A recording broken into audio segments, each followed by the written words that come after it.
année où il mourra accidentellement sur la Côte d'Azur. Donc aujourd'hui, c'est un gros morceau évidemment, Le Corbusier, hein, c'est vraiment the big one. Donc je vais consacrer au moins cette séance et probablement, vu tout ce que j'ai à dire, une partie de la prochaine.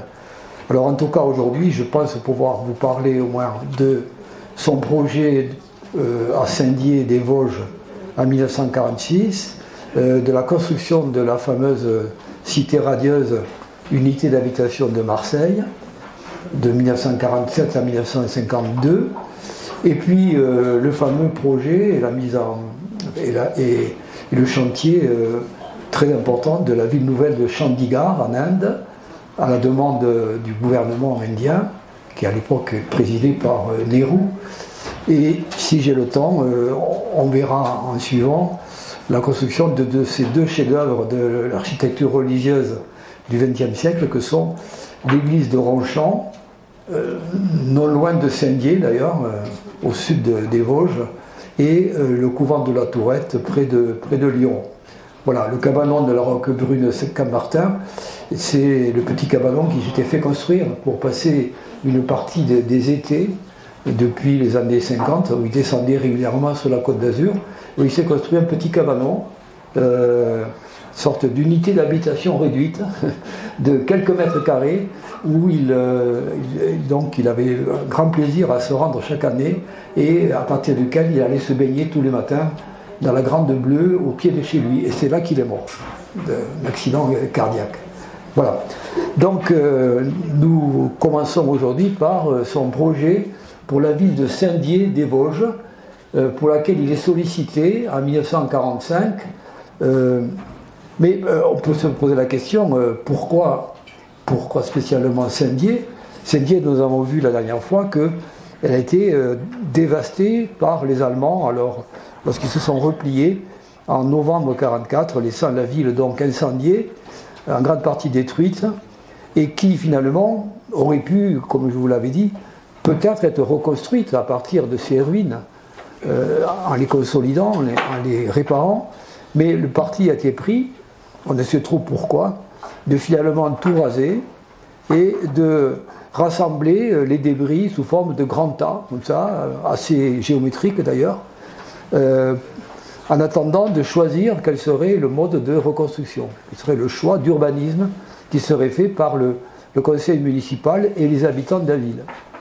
Alors je disais pourquoi Saint-Dié? Saint-Dié, en fait, dès les années 30, Le Corbusier a été contacté par un jeune industriel qui s'appelle Jean-Jacques Duval, qui a hérité d'une bonnetterie à Saint-Dié. C'était un jeune ingénieur qui a été formé brillamment à l'école polytechnique de Zurich, ce qui n'est pas rien, hein, c'est une des meilleures écoles d'ingénieurs d'Europe. Donc il est sorti de cette école de Zurich, il hérite de la bonnetterie, et donc il devient un industriel, et il a connaissance des travaux et des écrits de Le Corbusier, il est enthousiasmé par ce qu'il lit et par ce qu'il peut voir de son œuvre, et il décide d'aller le trouver personnellement en 1935 dans son agence à Paris pour à la fois lui communiquer son enthousiasme, mais aussi déjà lui proposer peut-être de réfléchir éventuellement. Nous sommes à l'époque où Le Corbusier a écrit ou est en train de publier un de ses ouvrages majeurs qui est La ville radieuse, où il regroupe un peu sa pensée à propos de l'urbanisme des temps nouveaux, tel qu'il le propose. Et donc, le jeune Duval, qui vient le trouver, lui conseille de réfléchir un petit peu à ce que pourrait être une ville industrielle de taille moyenne, un peu comme Saint-Dié, au hasard. Saint-Dié est une petite ville d'environ 15 ou 20 000 habitants à l'époque, je crois. Donc une ville qui a un passé industriel, comme toutes ces vallées vosgiennes. Vous savez qu'autrefois, sur ce versant lorrain des Vosges, il y avait toute une industrie textile. Et les vallées, toutes ces vallées bruissaient des nombreux ateliers de filature, de tissage, etc., et de bonnetterie. qui faisaient la prospérité à l'époque de cette région et qui ont hélas pratiquement toutes disparu aujourd'hui. Donc, les années passent et lorsqu'arrive la guerre, finalement, le même Duval vient trouver Le Corbusier en 1943 à Paris, avec cette fois, bon, ben, oui, là, il revient pour insister, pour essayer de l'orienter vers des projets justement de conception d'une ville industrielle moderne en application de ces théories urbaines. J'en profite pour vous rappeler qu'à ce moment-là, 1943, Le Corbusier vient de publier les conclusions du 4e congrès des architectes modernes, hein, le fameux SIAM. Le dernier congrès qui a pu avoir lieu s'est tenu en 1933 et il avait pour thème justement une réflexion sur la ville moderne. Il s'appelle les conclusions de ce congrès qui s'est tenu sur un paquebot entre Marseille et Athènes, prêté par un mécène, armateur. Donc ce congrès s'est tenu pendant l'été 1933, mais les conclusions n'avaient pas été publiées. 10 ans après, Le Corbusier, dans le contexte de la guerre mondiale, prend le risque de publier, de faire la synthèse de ces conclusions et de les publier à titre personnel pour les faire connaître. Donc 1943, le moment où Duval vient le trouver, c'est le moment où Le Corbusier a synthétisé les conclusions sur la ville moderne, qui était donc l'objet des recherches du SIAM depuis 10 ans au moins. Donc, ça tombe à pic, on pourrait dire. Et puis évidemment, il ne pouvait pas prévoir qu'en novembre 1944, la ville serait détruite. Donc, l'occasion est là de mettre en application un plan d'urbanisme qui donc serait à même de répondre aux besoins d'une ville industrielle moyenne du XXe siècle. Donc, il s'attelle à la tâche dès l'été 1945 et il commence à faire des esquisses de ce que pourrait être cette ville nouvelle au pied des Vosges. Et finalement, dans les mois qui suivent, il va proposer une maquette qui va résumer de manière très visuelle ses propositions pour la ville. Cette maquette a été réalisée par ses collaborateurs, notamment André Wojcinski, dont il faut citer le nom, qui a été son collaborateur jusqu'à la fin, jusqu'aux années 60, et qui fera même après sa mort, qui prolongera son œuvre en réalisant certaines choses qu'il avait laissées sur papier. Donc c'est André Wojcinski qui, en s'appuyant sur les plans élaborés par Le Corbusier, propose cette maquette qui est donc exposée à Saint-Dié pour que les gens, la municipalité et les gens de la ville puissent se rendre compte du projet qui est envisagé. Alors c'est très intéressant de l'étudier un petit peu en détail parce que non seulement c'est la synthèse de la réflexion de Le Corbusier à ce moment-là, mais il va servir un petit peu de moteur à ce qu'il va proposer par la suite avec l'unité d'habitation de Marseille, qui sera finalement la seule unité d'habitation qu'il pourra réaliser à ce moment-là. Donc, qu'est-ce qu'il y a d'intéressant à noter? C'est la mise en application des principes de la charte d'Athènes, donc il vient de publier en 1943. Notamment, la séparation des fonctions, qui sera une des caractéristiques de l'urbanisme, la conception urbaine du mouvement moderne, ce qu'on appellera plus tard le zonage, ou en anglo-saxon, le zoning, qui est donc une des axes principaux de la vision de la ville du futur, de la ville du XXe siècle. Séparation des fonctions en tenant compte en s'appuyant sur ce qu'il considère comme les 3 fonctions fondamentales de la ville: habiter, travailler, se déplacer et se détendre. Vous voyez, bon, il y a 4 fonctions principales, fondamentales, qui doivent servir d'appui à l'organisation de la ville. Ces fonctions doivent être, elles sont à la fois complémentaires mais séparées dans l'espace. Et un plan rationnel, puisque l'objet de la ville moderne, d'après le courant moderne, c'est une ville rationnelle, qui obéit donc à une certaine pensée. Cette ville donc doit s'ordonner de manière cohérente et rationnelle, et présenter donc les différentes fonctions de manière à ce qu'elles puissent fonctionner effectivement de manière correcte.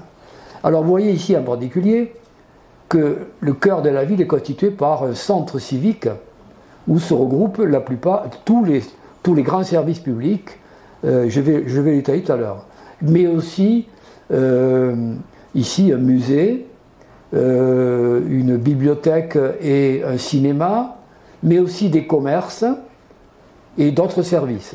Donc c'est le cœur de ville autour d'une place centrale, d'un espace central, qui est une sorte de forum. Tout ceci est piétonnier. Car deuxième grand principe, la circulation générale principale est rejetée en périphérie de ville. Ici devant, vous voyez, sont regroupés à la fois la gare ferroviaire et l'accès à la ville par la route principale. Donc la ville elle-même est à l'écart de la grande circulation, et ici il n'y aura que de circulation, que de desserte des quartiers, mais pas du tout de transit, qui est mise à l'écart. Mise à l'écart aussi de l'autre côté de la Meurthe, puisque la rivière qui baigne Saint-Dié, c'est la Meurthe, de la Meurthe-et-Moselle, le département de la Meurthe-et-Moselle. Donc ici le quartier industriel, constitué, vous le voyez, d'ateliers, tous à peu près semblables, disposés en redans, et qui sont eux aussi conçus de manière très rationnelle, de manière à offrir aux artisans ou aux industriels des espaces homogènes où ils pourront déployer leurs activités. Donc des sortes de nefs industrielles, principe intéressant parce que ça permet justement d'offrir aux industriels des locaux adaptés à leurs activités, beaucoup mieux que souvent, vous savez, des ateliers de briques et de broc constitués au cours des années, qui sont souvent le lot commun des industries dans notre pays. Hein. À cette époque-là, du moins, je parle.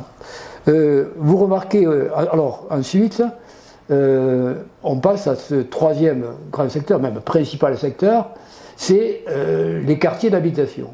Et c'est là qu'on voit apparaître ces fameuses unités d'habitation, qui sont ici au nombre de 8. Il est prévu que normalement, on en fera 8 au total. Dans une première phase, 4, puis on en ajoutera 4 autres. Ces unités d'habitation, elles sont en gestation dans son esprit depuis les années 30. Je vous en avais déjà parlé, notamment à propos du projet de Nemours en Algérie, où il avait déjà proposé ces unités d'habitation, il faudrait ajouter unités d'habitation à service, au pluriel, à service commun, c'est-à-dire non pas simplement des logements, mais des services liés à la population, enfin, qui sont à destination de la population, de ces sortes de villages verticaux. C'est comme ça qu'il conçoit les unités d'habitation. Pour imager les choses, il parle de villages verticaux, car la taille aussi est intéressante à noter. Il est prévu de faire des bâtiments qui contiendraient en moyenne 337 logements de tout type, du FE2 au FE5, disons, en gros, selon les besoins des familles. Mais en gros, 337, qui font qu'en gros, on peut estimer que la population globale de ce village vertical sera d'environ 1500 ou 1600 personnes. Donc, effectivement, la taille d'une petite bourgade ou d'un gros village. Cette taille-là est importante parce qu'on va la retrouver ensuite dans toutes les unités d'habitation qui seront construites, notamment celle de Marseille. Et elles font référence aussi, parce que Le Corbusier, quand même, derrière lui, dans sa tête, toute l'histoire de l'architecture et des utopies urbaines. Derrière ça, il y a notamment, début 19e, le Phalanstère de Fourier, qui proposait justement d'imaginer des sortes d'unités d'habitation à service commun qui auraient contenu environ 1700 personnes. Formule qui sera reprise quelques décennies après par l'industriel Godin, dans l'Aisne, qui, à côté de son usine de poêles, que vous connaissez tous, les poêles Godin, va concevoir un familistère, que vous pouvez visiter d'ailleurs aujourd'hui, hein, dans l'Aisne, qui contient environ 500 ou 1800 personnes. Donc on est, vous voyez, dans cette continuité d'une vision d'unités d'habitation qu'il appellera plus tard de grandeur conforme. Alors, vous remarquez que ces immeubles sont construits sur pilotis. Autre grande idée, on dégage le sol entièrement. Alors, non seulement les unités d'habitation permettent de grouper la population sur à peine, dit-il, 8 à 10% de la surface, le reste étant occupé par des espaces verts et des installations sportives ou de plein air destinées à la population de ces unités d'habitation. Ce qu'il appelle lui-même les prolongements du logis. Pour bien faire comprendre que ces espaces verts, ce n'est pas un parc simplement pour se promener, c'était à la fois un lieu de promenade, mais c'est aussi un lieu d'activités diverses. Justement, après le travail, notamment, les habitants pourront se livrer à tout un tas d'activités sportives ou autres, de plein air. Bon, voilà pour ça. Vous remarquez aussi au passage qu'il n'est pas l'ennemi de l'habitat individuel et qu'il propose de conserver, de développer ici une partie de l'habitat sous forme de maisons que vous voyez ici installées sur les premières pentes au-delà de la cathédrale qui reste encore debout à l'époque. Hein. Elle a souffert de l'incendie de la ville, mais elle est encore utilisable et donc la cathédrale figure aussi dans la maquette de la future ville. Au passage, vous remarquez au milieu de la Meurthe une piscine de plein air qui fonctionnera l'été et qui utilisera les eaux de la rivière. Voyez donc les grandes lignes de cet esprit d'organisation de la ville sous forme de grands ensembles, de grands espaces spécialisés par activité. La même maquette vue d'un peu plus près, sous un autre angle, qui permet de bien mesurer peut-être le contenu plus précis du fameux forum, avec la ville aurait été dominée par une grande tour des services civiques, si on veut, citoyens et civiques, c'est un peu comme ça qu'il l'appelle, la tour des forces civiles et civiques, c'est son expression à lui, pour désigner ce grand immeuble où seraient regroupés tous les services administratifs de la ville, à commencer par la mairie, mais aussi la sous-préfecture, les services administratifs divers, que vous pouvez imaginer, dans une ville moyenne de 15 à 20 000 habitants, mais aussi l'évêché, les syndicats, ce qui évidemment va en choquer certains. Hein. Bon, le regroupement dans un même lieu d'entités aussi différentes que l'évêché ou les syndicats et associations en heurtera plus d'un et aura du mal à passer auprès de la population et puis aussi des autorités civiles. Autour du forum, donc, vous voyez, comme je vous l'ai indiqué tout à l'heure, diverses installations, dont un cinéma, un musée. Alors oui, le musée, c'est là qu'il propose un musée qu'il a imaginé en forme, vous voyez, un peu de coquillage, hein, d'escargot qu'il appelle un musée à croissance indéfinie, car comme il est conçu un peu comme ça, et comme une grande spirale qui s'enroule, on peut imaginer qu'il va s'agrandir progressivement, comme peut s'agrandir une coquille, vous voyez, d'un crustacé. C'est un peu la métaphore organique qu'il a en tête lorsqu'il parle du musée à croissance indéfinie. Voilà, je pense que vous pouvez mesurer le côté innovant de ce plan, hein, dans une France qui se relève péniblement de ses ruines et qui est surtout, je vous l'ai dit, un pays qui a quand même une forme d'habitat assez ancienne et où le conservatisme est quand même très répandu dans les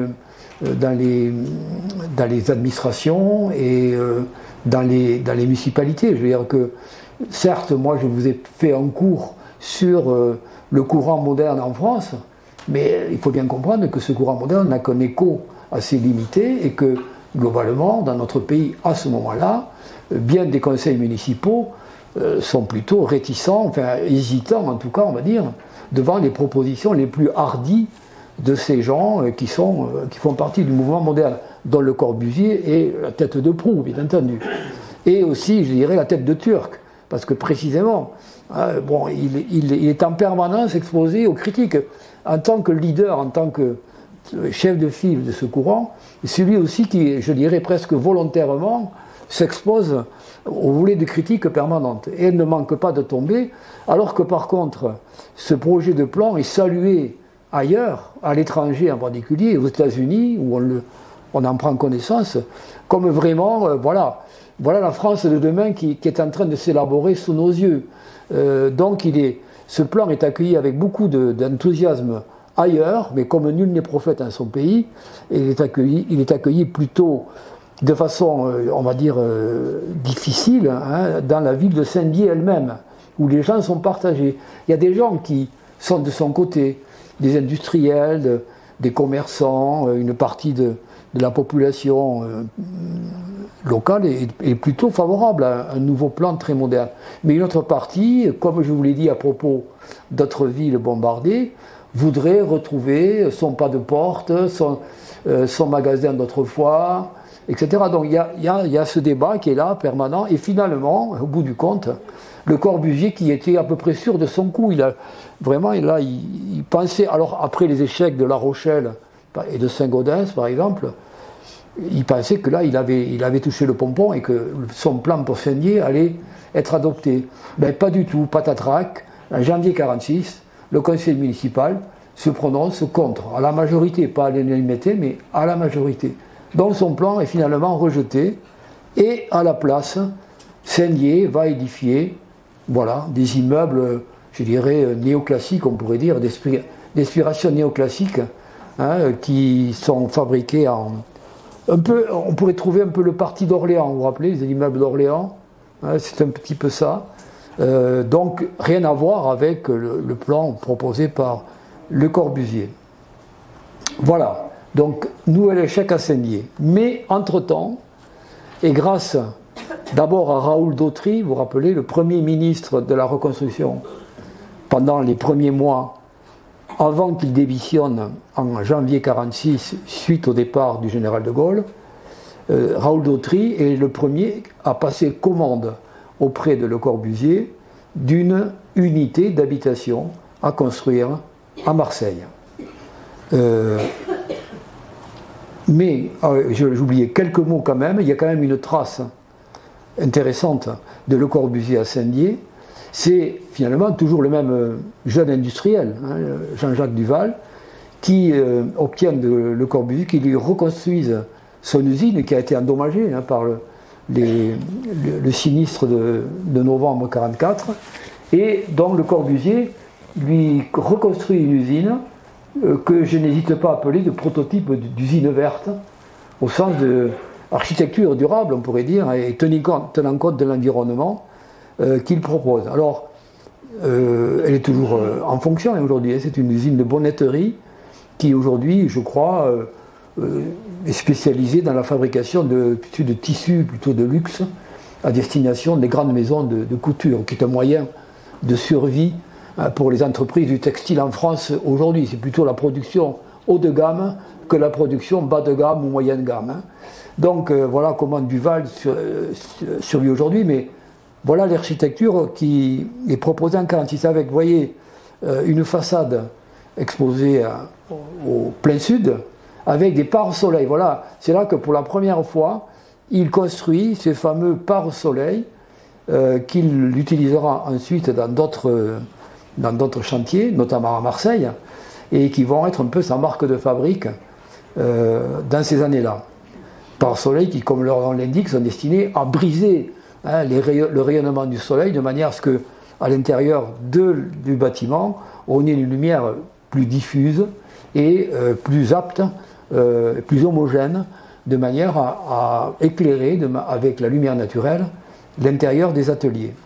Avec un mur pignon où il récupère le grès, puisque le principal matériau utilisé dans cette région, c'est le grès des Vosges, qui est très commun dans la région, grès rose-rouge, qui donne la tonalité de beaucoup de villes d'Alsace et des Vosges. Et donc il en récupère une partie dans la ville détruite et il édifie des murs pignons, un de chaque côté, procédé qui sera reproduit souvent, à cette époque-là, par les architectes proches du courant moderne, comme par exemple André Raymondet, qui édifie 10 ans après le lycée climatique d'Argelès, où, si vous connaissez le lycée, il y a des grandes façades comme ça, modernes, avec des grands vitrages, et les murs pignons sont en pierre des Pyrénées. Donc il y a un mélange du matériau local et du béton armé. Comme dans le pavillon suisse du début des années 30, le pavillon suisse que je vous ai présenté dans un cours antérieur de la cité universitaire internationale de Paris, qu'il a construit au début des années 30, le bâtiment repose sur une sorte de socle constitué de, de puissants piliers de béton armé qui soutiennent un soubassement sur lequel vient se poser, en quelque sorte, l'ossature du bâtiment lui-même, qui pourrait être indifféremment une ossature en métallique, comme il a proposé pour le pavillon suisse, ou en béton armé, comme ce sera le cas ici. Voilà les brises de soleil et le mur rideau derrière, vous voyez. Autre procédé qu'il a expérimenté dans les années 30, que ce soit au pavillon suisse ou à la maison de l'armée du salut, dans le 13e arrondissement, à la même époque, années 30. Et puis voilà à l'intérieur, vous voyez comment la lumière diffuse très largement à l'intérieur soit des bureaux, soit des ateliers de fabrication. Et vous voyez les piliers puissants de l'ossature avec le béton laissé à nu, comme on dit, brut de décoffrage, ce qui donnera plus tard l'appellation à ce courant qu'on appellera le brutalisme, c'est-à-dire non pas un courant brutal, mais un courant qui utilise le décoffrage brut de manière plastique. Voilà une vue de l'atelier avec la galerie de circulation au-dessus. Vous voyez un atelier très fonctionnel, très largement baigné par de la lumière naturelle. Et vous voyez la belle ossature porteuse en béton armé. Et puis, autre procédé qu'il a utilisé depuis les années 20, depuis la Villa Savoie de Poissy, par exemple, je citais la Villa Savoie, et qu'on retrouvera à la Cité radieuse de Marseille, c'est la terrasse utilisée comme soit un jardin, soit un espace de récréation en plein ciel, en pleine nature, qui bénéficie donc de tout le grand paysage autour de lui. Donc sur cette terrasse jardin, il installe notamment, vous voyez ici un espace un peu récréatif, mais en partie un espace de travail, avec le bureau du directeur, les bureaux des services administratifs, les archives de l'entreprise et une salle de réunion. Et vous remarquerez au passage, coquetterie qu'il affectionne à ce moment-là, cette façade décorée par des inclusions de carreaux de faïence, procédé qu'on retrouvera à Marseille et qui va utiliser dans plusieurs édifices et que Edmond Lay utilisera 20 ans après dans la décoration extérieure, en partie, de son atelier de Barbazan de Batte. Qui a été, vous le voyez, construite progressivement, ça a été assez long, de 47 à 52. Parce que bon, on est dans une France, je vous l'ai dit la dernière fois, qui souffre beaucoup de pénurie de matériaux, pénurie aussi de main-d'œuvre, hein, et de cadres, d'ingénieurs compétents. Tout est à reconstruire, à la fois le capital matériel, le capital humain. Et donc, Marseille est vraiment, ce chantier, tout à fait symptomatique des maux dont souffre la France à ce moment-là. Ça va traîner à longueur, sans compter évidemment,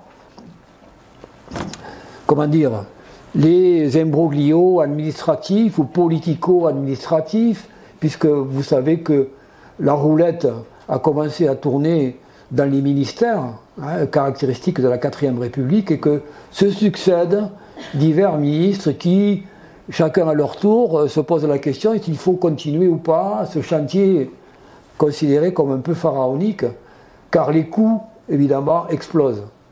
Il faut dire qu'effectivement, Le Corbusier n'a pas bien mesuré l'ampleur des coûts, et donc, à chaque fois qu'il présente les factures au ministère, bon, ça, les cheveux se restent sur la tête. C'est-à-dire que vraiment, je crois qu'on a évalué à peu près à 4 fois par rapport au devis de départ, le déplacement hein, totale du chantier. Donc, bon, on est un peu dans les normes d'aujourd'hui. Hein. C'est à peu près comme aujourd'hui où on prévoit un chantier à 500 millions et puis on finit à 2 milliards. Hein. Bon, comme la Philharmonique de Paris, par exemple. C'était un exemple récent, hein, la Philharmonique de Jean Nouvel. Donc, dont les coûts ont explosé. Je ne parle pas ici de l'EPR, hein, bien sûr. Je parle de construction civile et de bâtiments. Alors, voilà sa façade principale. Et voici une vue latérale qui permet de mesurer également, je vais y revenir, le travail sur la polychromie, qui est une des caractéristiques de l'œuvre de Le Corbusier, et ceci depuis les années 20 aussi. Hein. La couleur a toujours eu une grande importance plasticienne dans son architecture, et elle est complètement incluse dans sa démarche générale. Alors, oui, comment aborder, comment décrire ce véritable monument de l'architecture qui figure dans toutes les histoires de l'architecture moderne, bien entendu. Hein, c'est un des incontournables, une icône de l'architecture du XXe siècle que le monde entier vient visiter, comme l'église de la chapelle de Ronchamp, par exemple, ou la Villa Savoie. Ça fait partie de... Bon, pour tout étudiant en architecture dans le monde, fait son pèlerinage Le Corbusier, forcément. Hein, donc, ça fait partie aujourd'hui des incontournables de la culture architecturale. Donc ça mérite quand même un examen un peu attentif et surtout de comprendre comment à l'époque ça pouvait être vraiment quelque chose d'absolument innovant. Donc je vais diviser un peu mon analyse en trois points qui seront plus ou moins mélangés, mais j'attire votre attention sur 3 points. Premièrement, le côté technique, le côté constructif. Le Corbusier se lance dans un chantier très audacieux dans lequel il met en œuvre une conception tout à fait innovante de la construction de logements collectifs. Puisqu'on parle de logements collectifs, précisément, deuxième aspect très important, c'est que c'est vraiment un nouveau mode d'habitat qui est conçu et qu'il propose à ce moment-là, et qui va faire l'objet de beaucoup de discussions. Mais c'est un des aspects qui va le plus satisfaire les habitants eux-mêmes.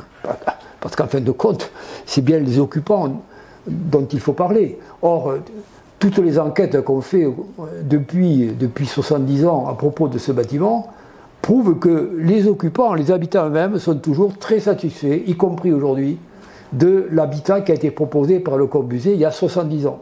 Donc, ça veut dire que sa vision de l'habitat moderne, quoi qu'on ait pu en dire sur sa vision de l'habitat à machine, etc., la machine à habiter, c'est un peu ses formules favorites à l'emporte-pièce, qui lui ont porté tort parfois, hein, parce que ces formules qu'il voulait percutantes, certes elles ont percuté, mais parfois elles ont hérissé aussi un petit peu.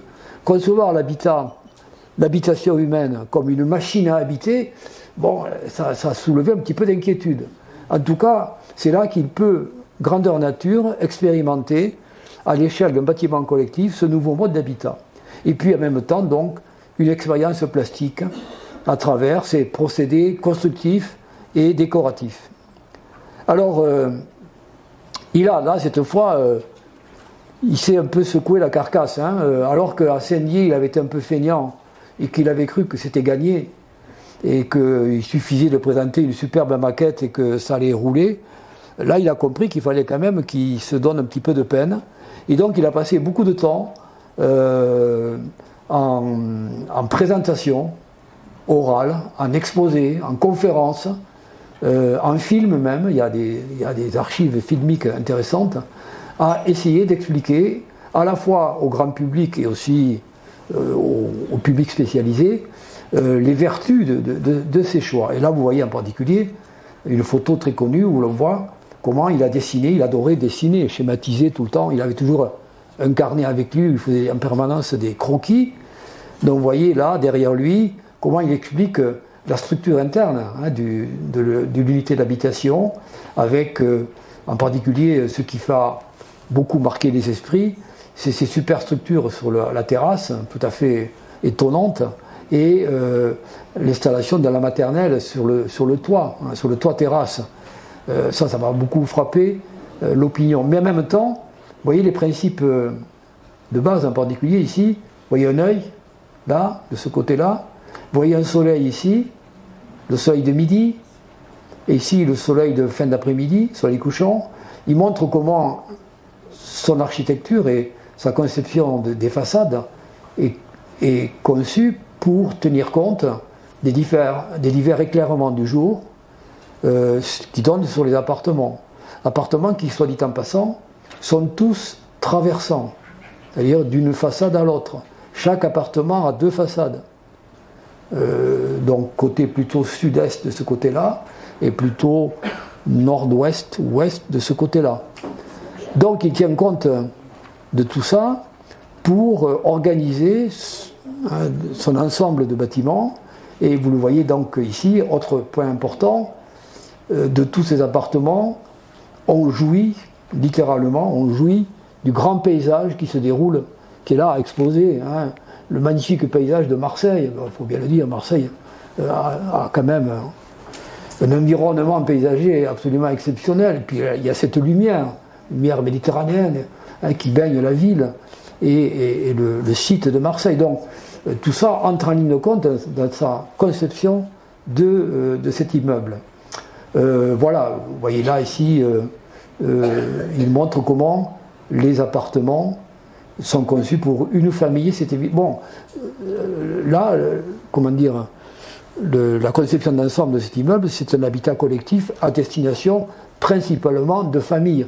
Ils ne pensent pas tellement personnes isolées. Bon, il peut y avoir des petites familles réduites à un couple et un enfant, mais c'est plutôt le format familial qui est le destinataire de ce travail. Hein.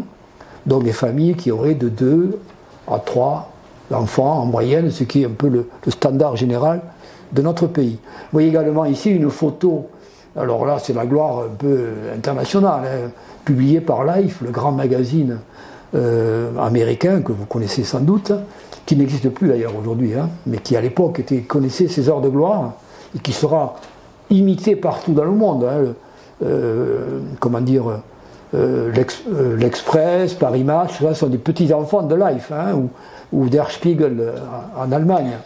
Le modèle, c'est Time Life. Et là, vous voyez, c'est intéressant, il est photographié en train d'expliquer l'ossature de son bâtiment et comment les appartements sont agencés à l'intérieur de cette ossature, un peu comme c'est l'image qu'il va employer, comme un casier à bouteilles dans lequel viennent se glisser des appartements bouteilles, en quelque sorte, qui sont étudiés pour pouvoir venir justement occuper une alvéole qui a été préfigurée. Voilà la maquette bien connue de cette cité d'habitation, cité qu'on appelle la cité radieuse, souvent, et il emploiera à plusieurs reprises à son sujet l'expression de unité d'habitation de grandeur conforme. Alors ça fait partie encore de ces formules un peu énigmatiques, parfois poétiques, car c'est un poète aussi, Le Corbusier, hein. C'est un créateur, c'est un poète, et souvent ces formules sont un peu à la fois baignées de poésie et de côté un peu mystérieux, qui ont un sens pour lui, mais qu'il convient parfois de décrypter pour en comprendre le sens profond. Qu'est-ce qu'il veut dire par grandeur conforme? Là, on va aussi s'y appesantir un petit peu. Grandeur conforme, on peut le comprendre de deux manières. Premièrement, comme je vous l'ai montré à Saint-Dié, grandeur conforme, c'est il faut que cet immeuble puisse contenir une population suffisante pour que les services qui sont proposés soient efficients. En dehors d'un certain niveau de population, ce n'est pas la peine d'imaginer des services qui ne seraient pas utilisés par la population. Donc il faut qu'il y ait adéquation entre le volume de population, en quelque sorte, le stock, comme on dit en économie par exemple, le stock et les services afférents. Que ce soit, parce qu'il y a des services de type école. Donc il faut qu'il y ait quand même un certain nombre de familles suffisantes pour que cette école puisse fonctionner. Service postal, services d'hôtellerie, services d'épicerie, enfin de commerce, de bouche et de produits frais. Tout ça de services, donc commerce et services, qui nécessitent un volume minimal de population. Donc, il faut qu'il grandeur conforme, il faut que ce soit à peu près un stock de population suffisant. Donc on retombe sur ce que je vous dis tout à l'heure, environ 1600 personnes dans cette unité d'habitation. Il reprend exactement les mêmes chiffres qu'à Saint-Dié, c'est les mêmes années, hein. Saint-Dié et Marseille, c'est pareil, c'est 45-46, le moment du projet. Et donc, il reprend les 337 logements entre le F2 et le F5. Il va imaginer jusqu'à 27 modèles de logements différents. Donc, vous voyez la complexité. Derrière une sorte d'homogénéité générale du bâtiment se cache une très grande diversité. 27 types d'appartements sont proposés. Autre manière de comprendre grandeur conforme, c'est celle qui a rapport au fameux modulo. En effet, en 1945, Le Corbusier publie un livre fondamental où il essaie de trouver un modèle général qui lui permettrait de concevoir toutes les dimensions de ces bâtiments, à la fois les dimensions intérieures et les dimensions générales d'un bâtiment, conformes à ce qu'il estime être les standards de la taille humaine. Et il va résumer tout ça sous forme d'un écrit un peu théorique, avec des croquis, qui est publié une première fois en 1945. Vous remarquez au passage que l'éditeur, c'est l'architecture d'aujourd'hui. Ici en bas, vous vous rappelez la revue que je vous ai citée sur le Brésil, l'architecture d'aujourd'hui, support de l'architecture moderne dans le domaine éditorial. Et là, bon, autant reprendre ses propres formulations. Voici comment il définit lui-même le modulo. Essai sur une mesure harmonique à l'échelle humaine, applicable universellement à l'architecture et à la mécanique. Donc voilà, hein, essai sur une mesure harmonique à l'échelle humaine. Voilà, c'est ça le but du modulo. C'est donc essayer d'imaginer à partir d'un homme standard, un peu comme l'homme de Léonard de Vinci. Hein, vous voyez un peu la figure de l'homme qu'avait fait Léonard de Vinci en son temps, mais c'est un peu le même esprit. Un homme standard, vous voyez ici, et à partir de ces dimensions des différentes parties du corps, on peut concevoir à la fois la taille des logements, mais aussi la taille des équipements intérieurs du logement, et de manière, par extension, la taille des bâtiments qui abritent les logements. D'où tout un tas de croquis, vous voyez, où on essaie de travailler sur ces mesures standardisées qui, à ses yeux, sont le prélude aussi à une standardisation de la fabrication, car il ne perd pas de vue qu'une des clés du logement dans notre pays, pour le rendre accessible au plus grand nombre, c'est d'arriver à trouver des procédés industriels de fabrication de manière à ce que les coûts de construction soient largement abaissés et qu'on puisse donc proposer à la location ou à la vente un grand nombre de logements à des prix accessibles, surtout pour les populations les plus démunies qu'il faut loger en priorité. Donc ceci participe de la même démarche d'ensemble qui anime Le Corbusier depuis ses premiers écrits, depuis Vers une architecture, publié en 1923. Et donc c'est une constante dans sa vie que d'essayer de travailler à cette harmonisation universelle des dimensions. Maintenant, parlons un petit peu de l'ossature, de la construction elle-même du bâtiment.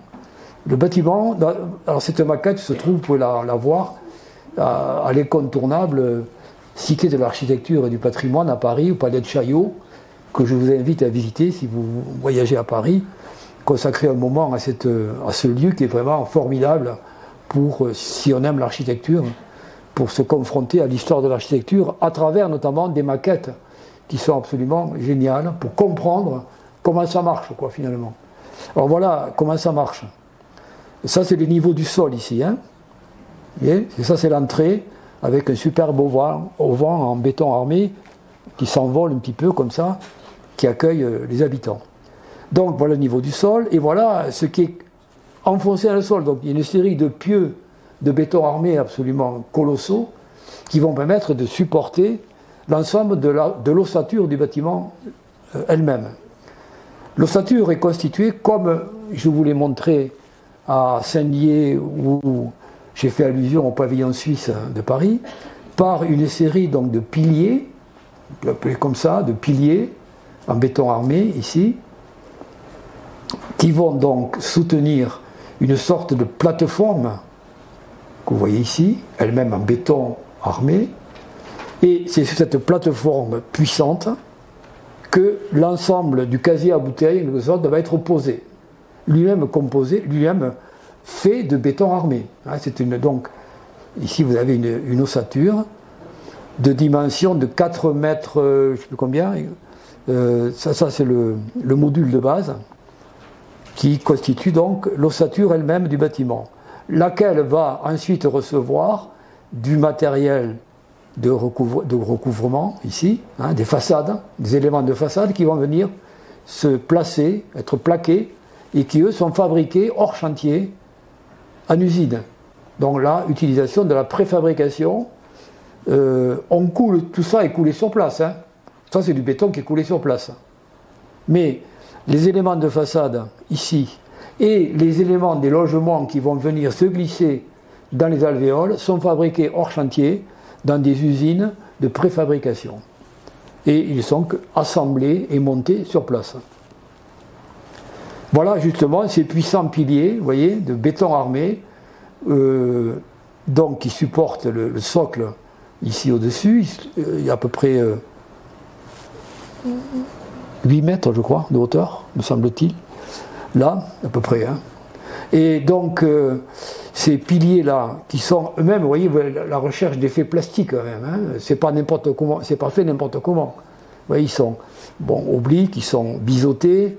Il y a le choix de laisser donc les marques des planches de coffrage pour créer un effet plastique particulier. Dans ces piliers, ils ont une partie pleine, évidemment, en béton, mais à l'intérieur, ils sont creux. Et dans ce creux circulent des gaines, et toute la circulation de l'eau et l'évacuation des eaux, c'est-à-dire à la fois les eaux de pluie et les eaux domestiques, tous les fluides vont circuler à l'intérieur de ces piliers et être évacués vers, notamment ici, un égout central qui court ici en bas et qui l'évacue vers une station d'épuration extérieure au bâtiment. Ensuite ici, voilà une vue qui vous permet de comprendre l'agencement du tout, donc circulation des fluides à l'intérieur ici, et dans ce socle ici, qui fait quand même plusieurs mètres d'épaisseur ici, là, il a plusieurs mètres d'épaisseur si on veut, mais c'est creux à l'intérieur, ici. Donc dans ce creux circulent toutes les gaines nécessaires à la vie du bâtiment, c'est-à-dire tout ce qui est l'eau elle-même, enfin, l'eau courante, l'électricité, le gaz, le téléphone, tout ça circule à l'intérieur de ce socle et est distribué ensuite verticalement dans les appartements. Donc c'est à la fois un élément constructif puissant, puisque tout le bâtiment repose dessus, mais il a également pour fonction d'alimenter le bâtiment dans tous ses fluides. Alors, je disais, tous ces éléments de façade, que ce soit ici ces garde-fous, ou ici les brises de soleil, tout ça, les séparations entre les différents appartements, tout ça, je l'ai dit, est fabriqué hors chantier et amené et monté sur place. Voilà le schéma de principe, de la même encore un de ces multiples croquis qu'il affectionne, avec la conception générale du bâtiment. Vous voyez que les appartements sont accouplés 2 par 2, tête bêche. Chaque appartement, vous voyez, voilà un appartement d'une façade à l'autre. Voilà un autre appartement qui est au-dessus de lui et qui vient. Alors, lui utilise l'image du casier à bouteilles. Moi, j'utiliserai volontiers à ce propos l'image de la boîte à chaussures. Quand vous rangez vos chaussures, si ça vous arrive, dans une boîte, souvent, sur la boîte du marchand en tout cas, les chaussures sont disposées tête bêche. Donc c'est plutôt cette disposition-là qu'il faut imaginer, même si tout ceci se glisse dans l'ossature quasi à bouteille. Et puis donc, tous les 3 niveaux, vous avez une galerie de circulation, enfin, c'est un couloir, c'est par là qu'on rentre dans les appartements. On ne rentre pas par ici, par l'extérieur, par les façades, on rentre par un couloir ou une rue intérieure sur laquelle donnent tous les appartements. Et puis, à peu près à mi-hauteur, il y a 2 étages qui sont consacrés aux services, ces fameux services communs que j'évoquais tout à l'heure. Voilà le schéma général de principe.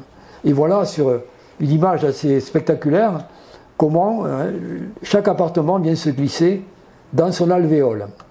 Alors, ce qui est important de noter, c'est que ici, ces appartements sont tous duplex.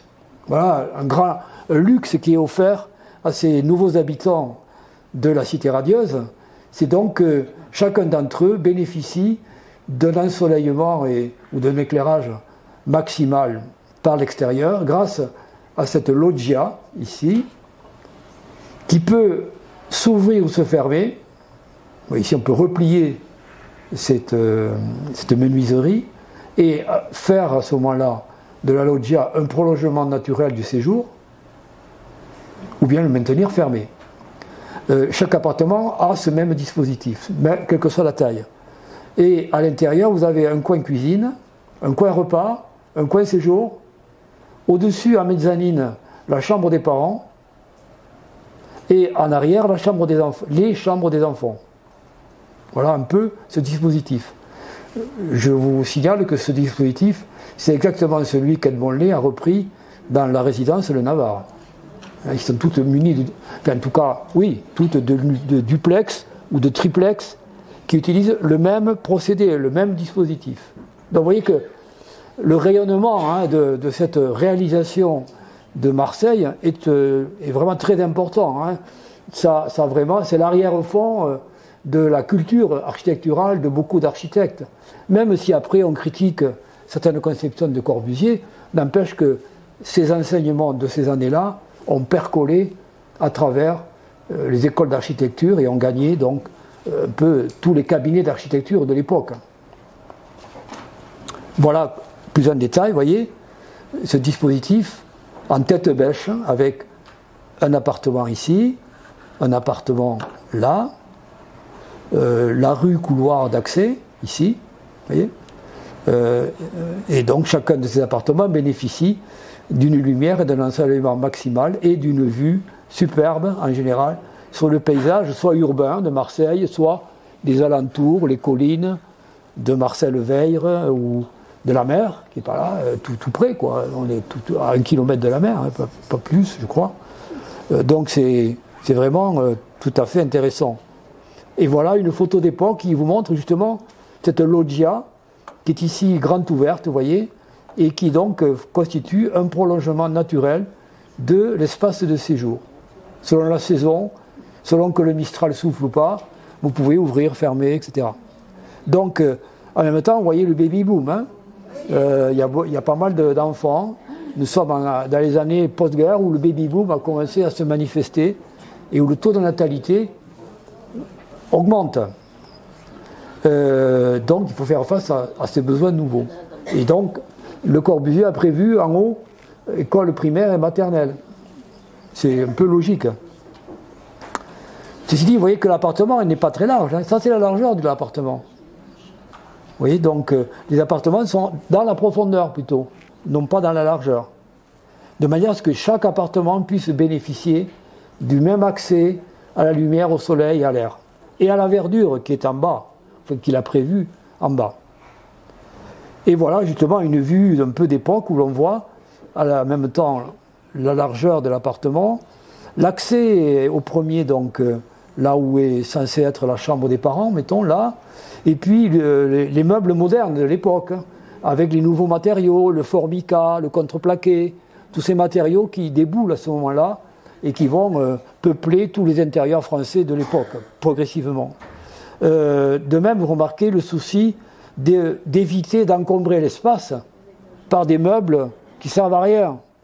Pas de buffet Henri II ici, ou de meubles ou de vaisselier basque, qui serait d'ailleurs très difficile à amener sur place. Mais par contre, des meubles intégrés au bâti, procédé que reprendra Edmond Lé, je le répète, au Navarre, où il y aura également des meubles intégrés au bâti. Bien. Alors si vous avez le bonheur d'aller à la Cité de l'Architecture et du Patrimoine et que vous ne pouvez pas aller à Marseille, voir sur place la Cité radieuse, vous pouvez vous rendre compte des dimensions exactes par un fac-similé, donc à l'échelle 1 sur 1, à l'intérieur de la Cité de l'Architecture, vous avez, qui a été fabriqué par des élèves d'un lycée technique de la région parisienne. Ça a été sans doute un objet d'étude, un projet d'étude. Ils ont fabriqué l'exacte réplique d'une cellule d'habitation de la Cité radieuse. Donc vous pouvez vous promener à l'intérieur et mesurer très précisément comment fonctionnait l'espace de ces appartements. Donc vous voyez là la loggia, sur 2 niveaux, avec ses vitrages, ses garde-corps en forme de claustras qui laissent pénétrer la lumière, vous voyez aussi, qui laissent filtrer la lumière. Et puis à l'intérieur, bon, les images, je m'excuse, sont un petit peu floues, mais vous avez, là, vous retrouvez l'escalier que vous avez vu tout à l'heure, les meubles années 50, et puis le coin cuisine, donc il faut dire un mot, la cuisine intégrée à l'américaine qui déboule dans nos espaces intérieurs. C'est la première fois qu'on la voit apparaître. Elle a été conçue par Charlotte Perriand, dont je vous parlerai dans un cours ultérieur, mais qui a été la collaboratrice de Le Corbusier pendant longtemps, depuis 1925, où elle est admise dans son atelier, entre elle et lui, Charlotte Perriand étant très engagée dans le sillage du Front populaire, très, très à gauche si vous voulez, alors qu'on a vu que Le Corbusier est loin d'être à gauche, très très loin. Et donc ils se sont engueulés, quoi, en gros, ils se sont fâchés et ils se sont séparés. Charlotte Perriand a quitté Le Corbusier à ce moment-là avec son compagnon de l'époque, qui est Pierre Jeanneret, le cousin de Charles-Édouard. Et dont tous les deux vont quitter l'étude de l'agence de Le Corbusier. Et c'est elle donc qui revient vers lui. Enfin, il se retrouve après la guerre, après la libération, dans d'autres circonstances. Il se rabiboche et Charlotte Perriand va de nouveau travailler un peu avec lui, et notamment ici, à la Cité radieuse de Marseille. Donc c'est elle qui propose ce bloc cuisine. Donc vous voyez là le procès de préfabrication. On peut très bien imaginer que ce bloc est constitué d'éléments simples, que l'on peut monter très facilement et très rapidement, et offrir ainsi un espace de travail qui a été pensé là, parce que là tout est pensé, les positions, là le module OR s'applique à plein. On étudie en détail comment une ménagère, parce qu'à l'époque c'est des ménagères, il n'y a pas de ménager, les propositions d'aménagement de cuisine c'est fait pour les dames. Et donc on imagine comment la ménagère va se déplacer d'un lieu à l'autre, travailler là-dedans. On étudie les différentes positions, y compris le passe-plat, qui est ici, qui lui permet de servir ses enfants et son mari, qui attendent à côté, impatiemment, qu'on veuille bien les servir quand même, parce que papa travaille. Bon, alors donc, voilà, un bel élément, avec, vous voyez, ces coloris modernes, justement. L'esprit années 50 est là aussi, Voilà, les chambres des enfants avec également un procédé repris au Navarre, les cloisons mobiles coulissantes qui permettent de réunir les chambres des enfants ou de les séparer selon les besoins. Et puis voilà la rue commerçante, lieu de sociabilité à l'intérieur de l'immeuble où l'on peut trouver normalement, à ses débuts en tout cas, des commerces alimentaires, mais aussi des services postaux. Il y a même un petit hôtel qui est prévu pour accueillir les visiteurs, qu'on ne peut pas loger chez soi, on peut les loger dans un petit hôtel interne. Vous voyez, tout est pensé pour favoriser les rencontres et la vie sociale de cet ensemble de services communs. Et puis, cerise sur le gâteau, évidemment, vous voyez, je crois que c'est une photo qui résume bien l'esprit moderniste des années 50, l'optimisme qui animait une partie de la France à ce moment-là, avec ce renouveau démographique, ces écoles en plein air, et cette vision donc d'une architecture au service de l'humanité. Parce que, bon, faut pas oublier que Le Corbusier est quand même un grand humaniste, même s'il a des défauts, mais il est animé quand même par une vision humaniste de son architecture. Alors, dans mon analyse que je vous proposais, je terminais par une expérience plastique. Effectivement, vivre là, c'est vivre une expérience plastique, une expérience esthétique. C'est vivre des émotions que l'on n'a pas dans d'autres immeubles, évidemment. Et donc, on peut parler à ce propos d'une véritable symphonie des formes, à commencer par son travail de polychromie qu'il va donc proposer pour, j'ose pas dire décorer, pour colorer, on va dire, pour colorer son architecture. Voilà le mot qui conviendrait le mieux. C'est pas du décor, c'est de la coloration de certaines surfaces complètement intégrées à sa vision de l'architecture.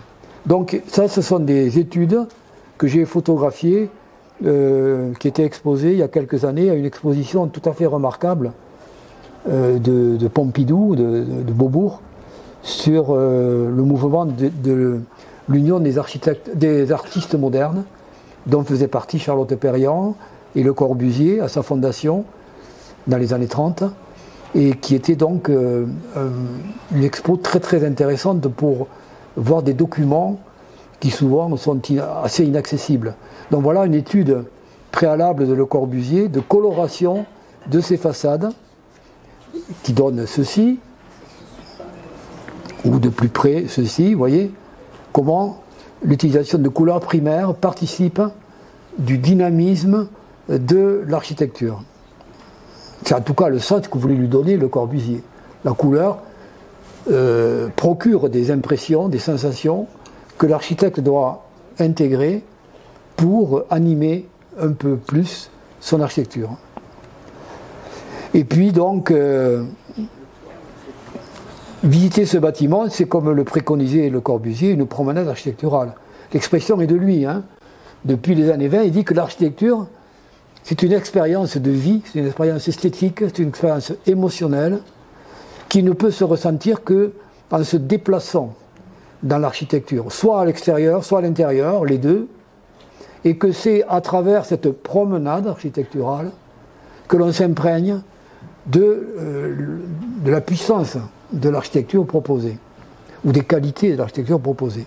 Alors voilà un exemple, vous voyez, de cet univers de formes tout à fait singulier que propose sur sa terrasse au sommet de l'immeuble Le Corbusier. Vous voyez les inclusions dont je parlais tout à l'heure, hein, qui sont reprises ici, et puis vous voyez donc le jeu entre les différentes façons de traiter le matériau béton.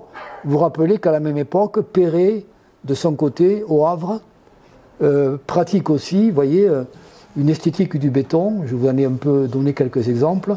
On est dans les mêmes années, hein, et les deux grands rivaux se livrent aussi à des expériences esthétiques sur l'utilisation du matériau béton. Il y avait un petit bassin qui permettait aux enfants de barboter un petit peu, ce n'était pas une vraie piscine, hein. Et puis donc, voilà, le béton utilisé par Le Corbusier, avec donc ces effets plastiques calculés pour être ressentis avec la grande lumière méditerranéenne qui baigne l'immeuble. Voilà quelques exemples de cette expérience esthétique que constitue une promenade architecturale dans cet immeuble. Et aujourd'hui, cette terrasse n'est plus ni maternelle ni école. Ça, ce n'est plus le cas. La population est vieillie, elle a changé. Il n'y a plus d'enfants ou moins d'enfants qu'autrefois. En tout cas, la terrasse a été de nouveau reprise en main après une période un peu d'abandon par un designer marseillais bien connu aujourd'hui qui s'appelle Oraito, bien connu des milieux du design, hein, créateur, jeune, hein, je crois qu'il a 35 ou 40 ans, et qui donc a fait l'acquisition de l'ancien gymnase, vous voyez ici, avec ces belles formes de coques de béton, pour y installer ce qu'il a appelé, avec un clin d'œil évidemment au MoMA marseillais, new-yorkais, le MAMO, hein, pour Marseille Modulor. Et donc là, il accueille régulièrement des expositions de créateurs contemporains, que vous voyez ici, un exemple d'installation sur cette terrasse, ou bien ici, une intervention du plasticien Felice Varini, qui est un spécialiste de ces interventions sur les architectures, un peu comme, on pourrait le rapprocher de Daniel Buren, si vous voulez, ou d'autres plasticiens de ce style. Les anamorphoses qu'il propose, c'est le fait que quand vous pénétrez sur la terrasse et que vous voyez ces traits, vous dites ah ouais c'est pas mal, c'est original, ça donne un cachet assez. Et puis il y a juste un point sur la terrasse, un seul, un point unique où tout prend sens et où l'anamorphose apparaît. Et où donc toutes ces lignes disparates que vous voyez dispersées, tout d'un coup prennent un sens singulier, et comment l'artiste plasticien intervient ici pour jouer avec l'architecture, pour mettre en valeur les volumes et les aspects physiques du matériau. Bon, ceci pour vous montrer comment cet immeuble aujourd'hui est intégré et révéré en quelque sorte par les jeunes artistes contemporains qui considèrent qu'ils ont là affaire à un chef-d'œuvre de l'architecture du XXe siècle. Alors ce chef-d'œuvre va se répéter à divers endroits de France. On va lui commander, au vu de Marseille, plusieurs autres unités d'habitation qui certes seront moins brillantes parce qu'avec moins d'argent. Là, bon, l'État avait cassé le portefeuille pour financer finalement ce chantier qui s'avérait très dispendieux. Donc d'autres villes avec des budgets plus modestes. Ici, dans la banlieue de Nantes, Rezé, au sud de Nantes, qui aujourd'hui est complètement incluse dans l'agglomération de Nantes, même si ça paraît un peu bucolique à l'époque. Donc 1955. En Lorraine, dans le bassin minier au nord de Metz, le bassin minier de fer de Lorraine, pas de charbon, la ville de Briey, où donc une unité d'habitation est terminée en 1961. Elle a failli, la pauvre, être démolie dans les années 80 parce qu'elle était en mauvais état et dégradée. Bon, il y a eu un sursaut quand même de l'opinion locale et nationale et on l'a rénovée. Aujourd'hui, elle a été brillamment réhabilitée et elle est de nouveau habitée tout à fait correctement. Donc elle a été sauvée et elle continue à fonctionner. Voilà, rénovée, vous voyez, dans la lumière, qui n'est pas la lumière de Marseille, mais qui a aussi ses vertus en Lorraine l'hiver. Et puis à Berlin, il y a également une unité d'habitation, c'est moins connu. C'est une histoire un peu particulière.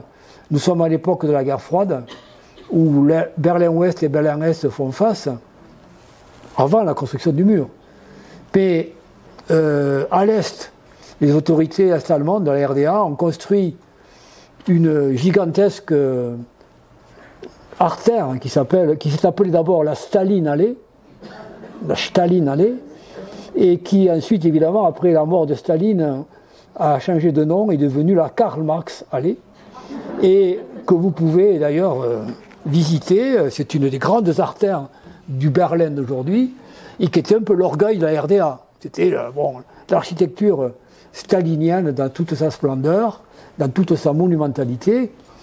Et en face, donc, à l'époque, les autorités occidentales ont décidé de répliquer avec un quartier nouveau qui se trouve au nord du Tiergarten, si vous connaissez Berlin, entre la Spree et le Tiergarten. Il y avait là un espace qui avait été bombardé sévèrement en 1945 et qui était donc disponible.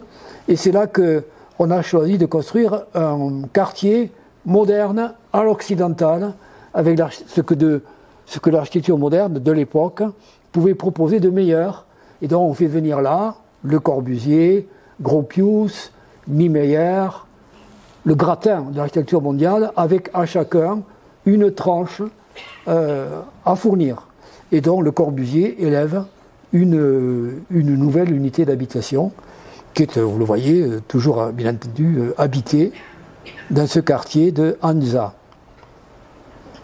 Voilà. Et puis, pour finir sur cette question des unités d'habitation, la plus grosse commande finalement, après Marseille qu'il reçoit, elle lui vient de son ami Eugène Claudius Petit, l'ex-ministre de la Reconstruction, qu'il a soutenu à Marseille au maximum, et qui, redevenu, qui n'est plus ministre, mais redevenu simplement maire, député-maire de Firminy, dans la Loire, donc à côté de Saint-Étienne, a décidé de faire construire un nouveau Firminy, qu'il appelle Firminy Vert, donc une sorte de cité-jardin, on pourrait dire, en extension de la vieille ville de Firminy, qui est un vieux foyer industriel depuis le XIXe siècle.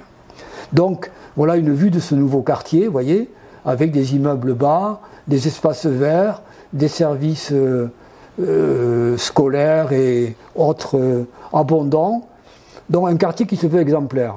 Et il va confier une partie de ce quartier à Le Corbusier, dont on voit déjà ici, à droite, une partie de l'apport, avec une église, ici, l'église Saint-Pierre, un bout du stade qu'il va construire ici, vous voyez, mais je vais changer de focale, et dans une autre vue, le quartier de Firminy Vert que vous venez de voir, il était là, jusqu'ici, à peu près, et puis là, donc, vous voyez la partie qui est dévolue à Le Corbusier, avec une nouvelle église, un stade, une maison de la culture, une piscine qui sera construite après sa mort, et la photo semble avoir été prise, elle n'est pas de moi, semble avoir été prise soit avec un drone ou je sais pas, ou du sommet de l'unité d'habitation, qui fait quand même 17 étages, alors peut-être, mais enfin, ça me paraît un peu haut quand même.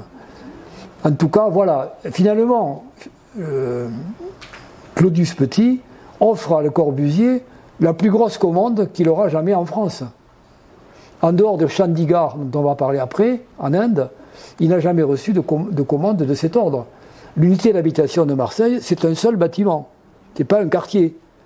Et le seul quartier authentique, c'est celui-là. Donc si vous voulez visiter une réalisation un peu plus complète, même si l'unité d'habitation est de moindre qualité que celle de Marseille, vous pouvez passer par Firminy, et ça vous donnera donc une idée de ce qu'était l'esprit de Le Corbusier dans ces années 60. Là, on est au début des années 60, en fait. Vous voyez les dates. Voilà, donc un bloc de béton sculpté, en quelque sorte, qui marque la pose de la première pierre de cette unité d'habitation. En 65, quelques mois avant sa mort. Donc, il ne la verra jamais terminée. Et puis, à proximité, vous avez justement ce béton sculpté, imprimé, hein, vous voyez, en creux, où il reprend le thème du modulor, vous voyez, ici, avec le regard à hauteur de tête, là, vous voyez, et puis les impératifs du soleil, de la lumière et de la verdure, qui sont les trois impératifs sur lesquels donc la construction moderne doit s'appuyer. Et vous pouvez vérifier de visu que le modulor, ça correspond vraiment à une dimension standard de l'homme. Hein. Je mesure 1m75, donc vous voyez, le modulor de Le Corbusier, il mesure 1m83. Donc vous voyez, donc, ça correspond à peu près au standard d'un homme debout qui lève son bras. Voilà l'état dans lequel il était il y a une dizaine d'années, lorsque je l'ai photographié. Elle avait été assez dégradée et elle a été réhabilitée depuis. Mais bon, elle faisait piètre figure à ce moment-là. Vous voyez, bon, on est loin de celle de Marseille. Et puis, vous voyez que le budget étant plus limité, on a des assises beaucoup moins puissantes. Vous voyez, donc on sent que c'est des budgets réduits par rapport à ce qui était proposé à Le Corbusier 15 ans auparavant. Voilà l'état de ces... on retrouve la rue avec les couleurs primaires et les entrées des appartements. Et voici le stade modeste mais très bien dessiné, vous voyez, par Le Corbusier. Et à l'arrière, vous voyez l'église Saint-Pierre que lui, il n'a pas du tout vu. Elle a été construite bien après sa mort. Elle a été inaugurée il y a simplement une douzaine, une quinzaine d'années sur ses plans. Mais lui ne l'a jamais vu, ni même sortir de terre. La voilà aujourd'hui, vous pouvez la visiter. Aujourd'hui, c'est plutôt qu'une église, c'est un centre d'accueil et pour visiter le quartier, d'accueil et d'explication.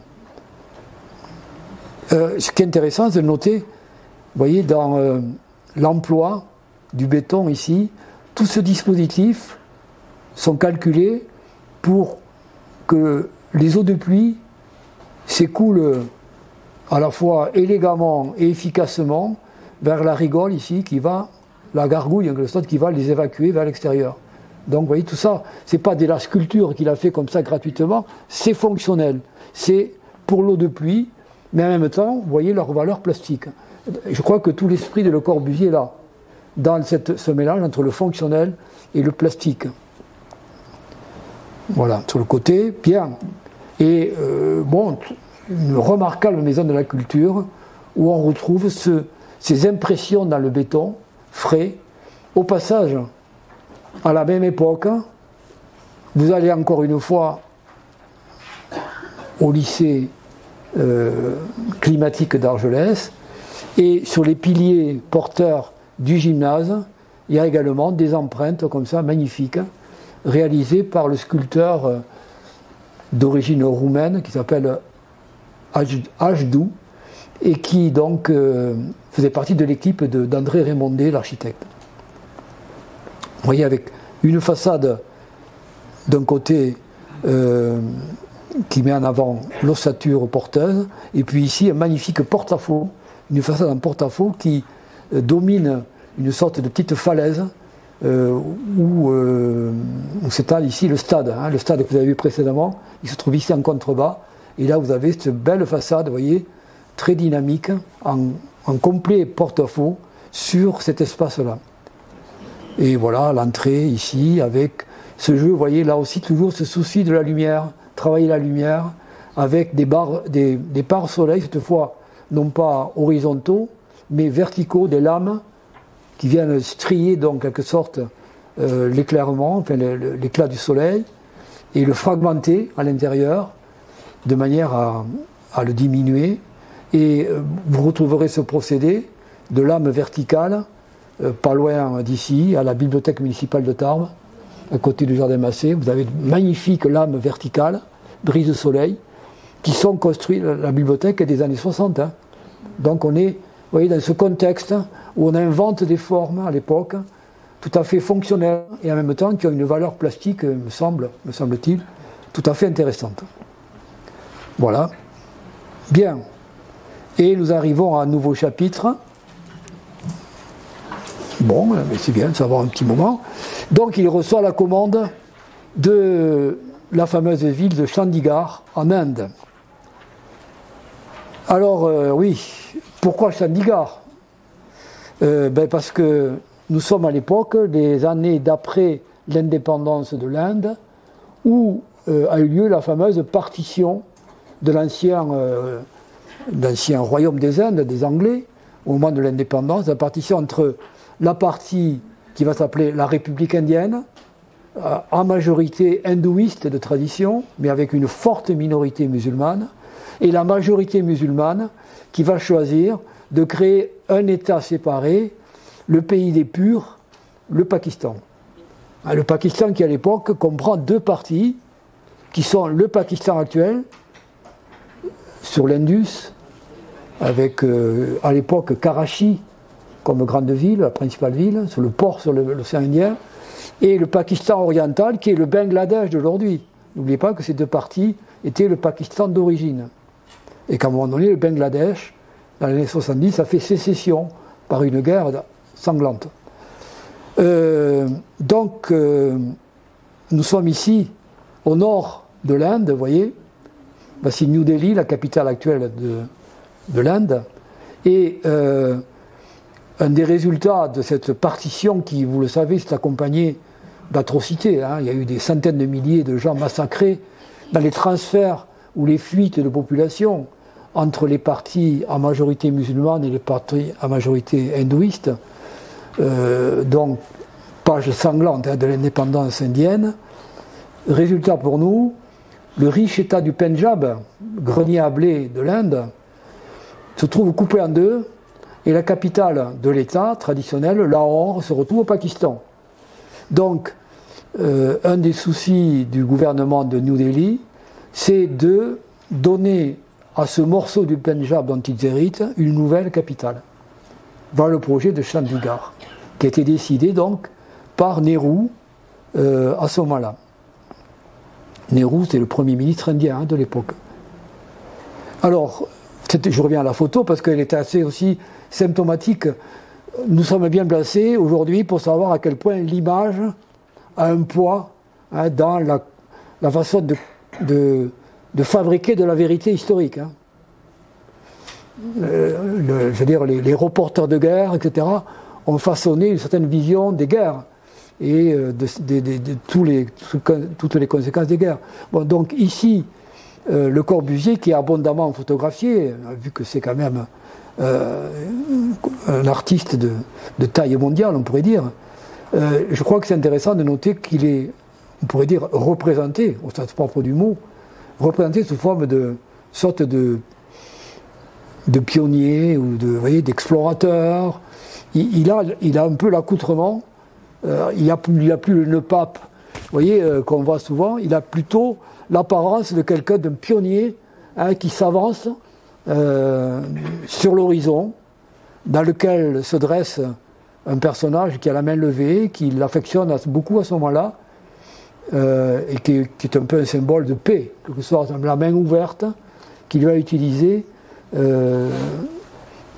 ici à Chandigarh. Donc, et vous voyez le plan ici, hein, le plan de la nouvelle capitale. Donc on est vraiment dans la fabrication d'une image comme un héros des temps modernes, en quelque sorte. Et alors à ce moment-là, il se rend sur place. Il n'a pas été le premier choix. Hein. Il y a eu d'abord un architecte américain, puis on a sollicité d'autres architectes anglais, membres du courant moderne aussi, mais finalement c'est lui qui a reçu la commande définitive et il est chargé spécifiquement, lui, de la conception générale de la ville, c'est-à-dire l'urbanisme général, et d'une partie de la construction de ce qu'on va appeler le Capitole, c'est-à-dire les bâtiments gouvernementaux.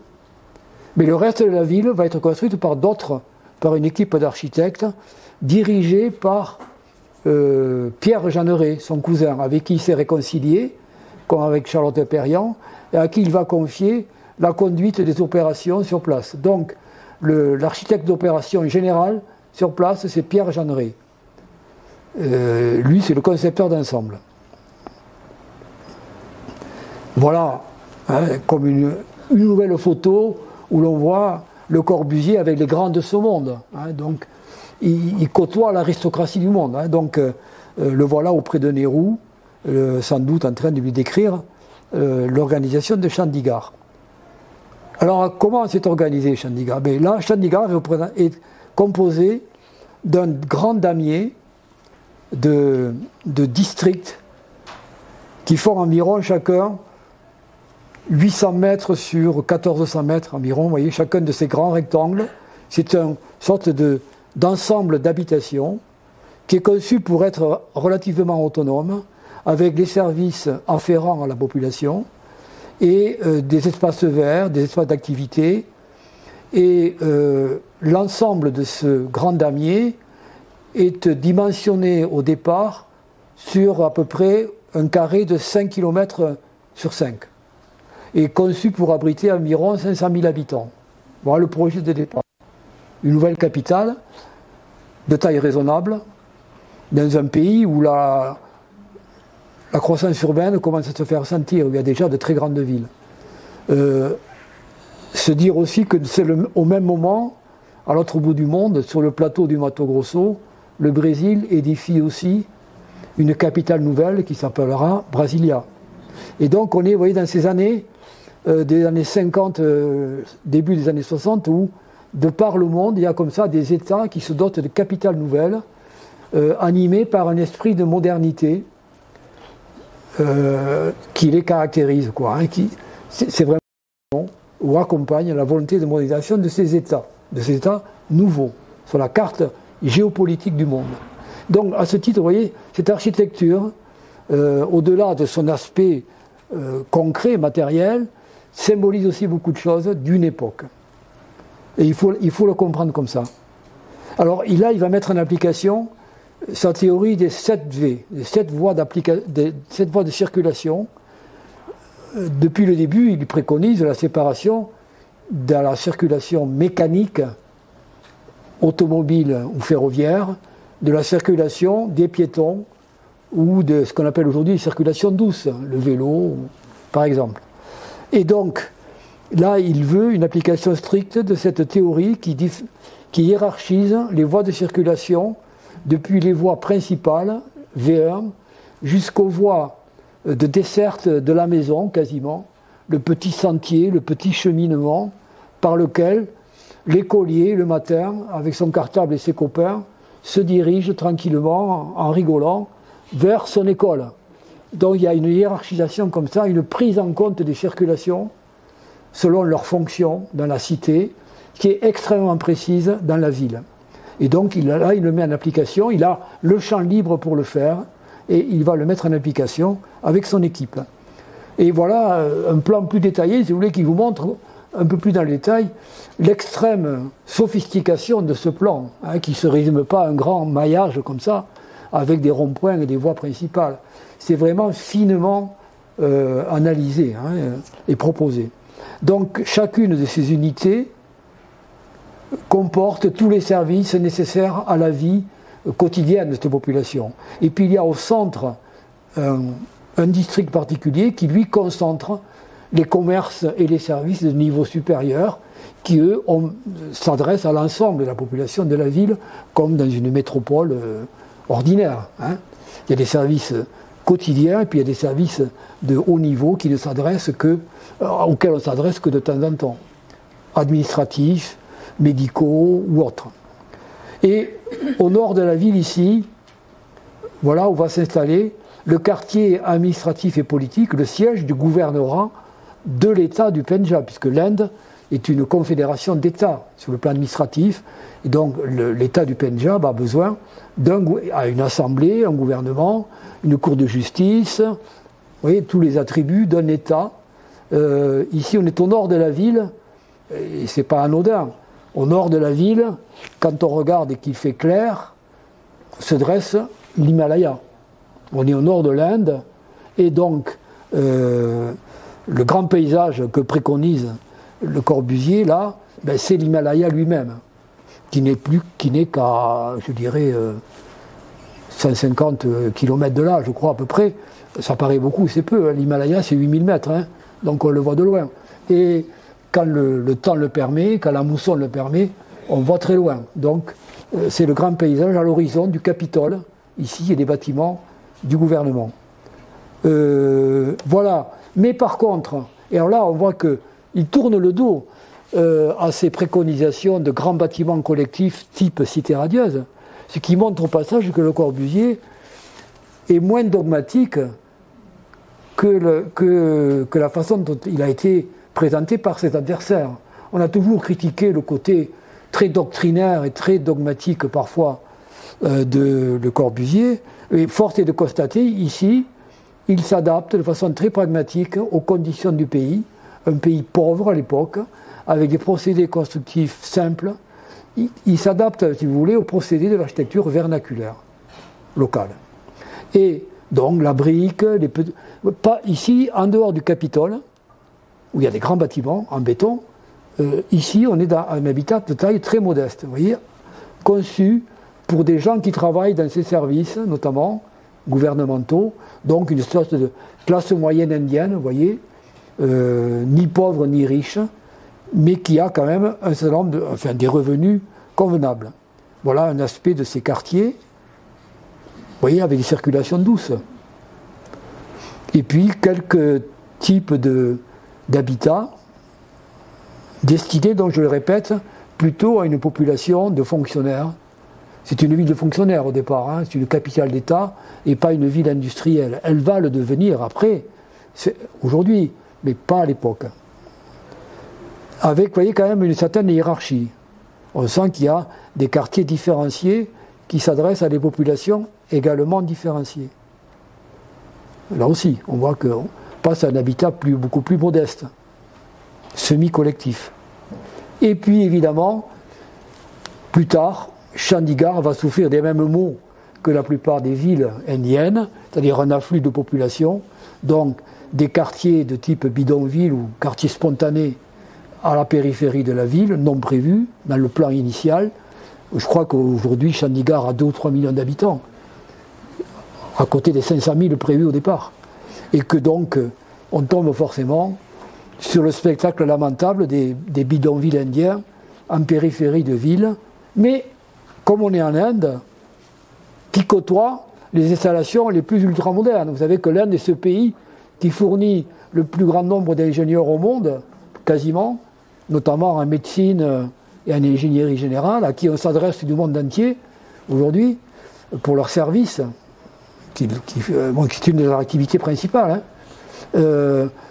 Donc on a à la fois une Inde ultramoderne qui lance des fusées dans l'espace et qui est champion dans l'informatique, et puis une Inde misérable qui s'accumule autour. Mais ça n'enlève rien à l'œuvre de Le Corbusier.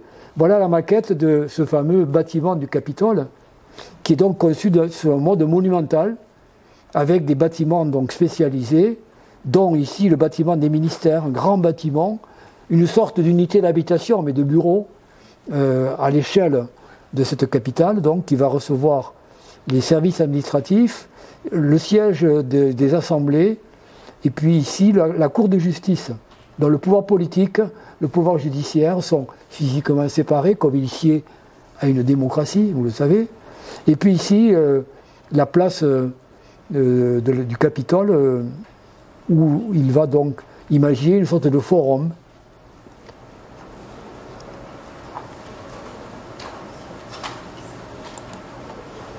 Voilà, le palais de justice, un bâtiment très élégant, où il donc, là justement, application de ces théories sur la lumière et le soleil, là il faut se protéger du soleil. On n'est pas en Europe, bon. Et donc, il imagine un système de claustras, vous voyez ici, qui permet de casser le rayonnement trop intense à certains moments hein, du soleil dans cette région du nord de l'Inde, et avec, vous voyez, une toiture en béton qui permet de faire circuler l'air. Donc il y a une vision comme ça d'une architecture adaptée au climat, vous voyez, qui me paraît tout à fait prémonitoire de ce que seront les préoccupations des architectes aujourd'hui. Mais avec aussi toujours ce caractère monumental et plastique de ces constructions qui sont souvent doublées par des bassins qui permettent, vous voyez, qui procurent un effet particulier, qui mettent en valeur ces bâtiments et accentuent leur place dans l'espace. Voilà le Parlement, avec en particulier, j'attire votre attention sur cette couverture ici en coque de béton qui ressemble à une, je sais pas, comme une coquille renversée, vous voyez, quelque chose comme ça. Je dis ça parce que précisément, c'est ce qu'on verra avec l'église de Ronchamp, où il va couvrir la chapelle par justement une coque comme ça de béton qui a une allure de coque renversée, de coque de crustacés renversés. C'est un procédé donc qu'il utilise ici, au même moment à peu près, à Chandigarh, pour abriter le Parlement.